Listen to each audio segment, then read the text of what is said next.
reality is they're using it as a means to put on the resume, to show people they care. So there are two evils concentrated in this essay, or this poem rather, and that is racism as an evil and falseness, fake people as an evil. So to start, racism is a fluid attitude.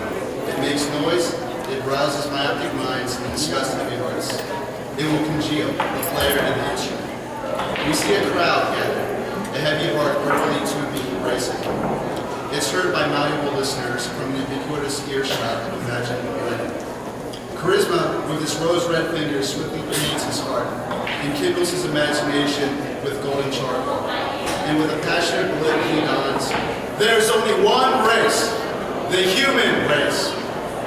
Cantative, he the illuminated one bellows 10-cent eloquence out from his hole onto the warm crowd, and waves of tangent vibrations drumming often into their ears. And now they cheer and imagine a motto, a black root which maps the future, tomorrow and today, as if Providence had whitewashed the concaves of their memory.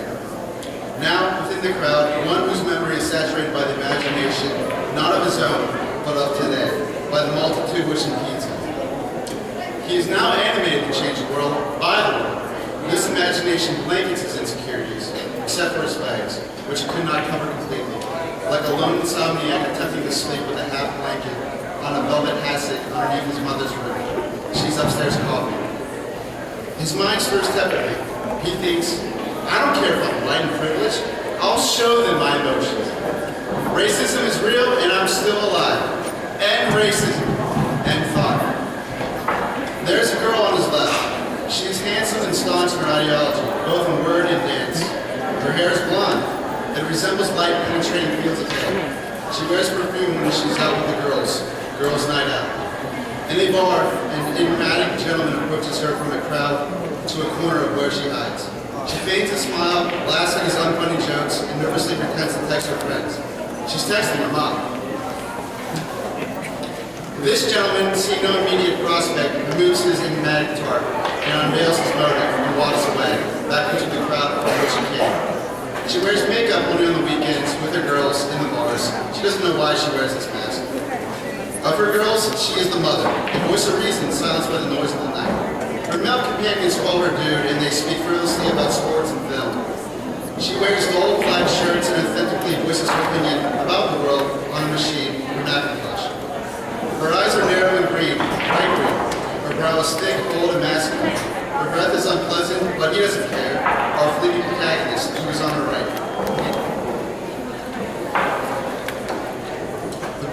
The protagonist, same as white and privileged, hears a flute attitude. He who envisions the world, he who is inspired by insincere eloquence. Upon seeing this girl, suddenly all notions of liberty and humane harmony evaporate into the peripheral, her on the forefold. He smiles at her, his eyes bright and welcoming, with a swaying hue of victorious portrayal. 2 pitches deep, he says, hi. She says hi. I want to fuck you, he thought. Then guilt briefly reassured him of the unsoundness of that prior thought. I like this girl, he thought. They exchanged numbers after he later. That same night, the night of eloquent vapors about the disease known as racism, as dangerous as it is, cured only a few. This poem is about the effects of many. Our protagonist personified.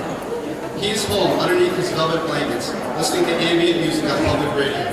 He dreams of the girl, how he will get her. He dreams and anticipates their future conversations. He plays her voice on repeat. Her voice is deep for a girl and raspy for a good girl. Racism floods his mind only once and only once. His steed carried his heart where it desired, that is his dream. He feels himself a girl in mind. Him and her naked on the field at a farm in Nebraska. It is raining, but they don't care. He finishes, staining his velvet sheets and falls asleep. Just before the threshold of dark, deep sleep, in his mind, he hears a flute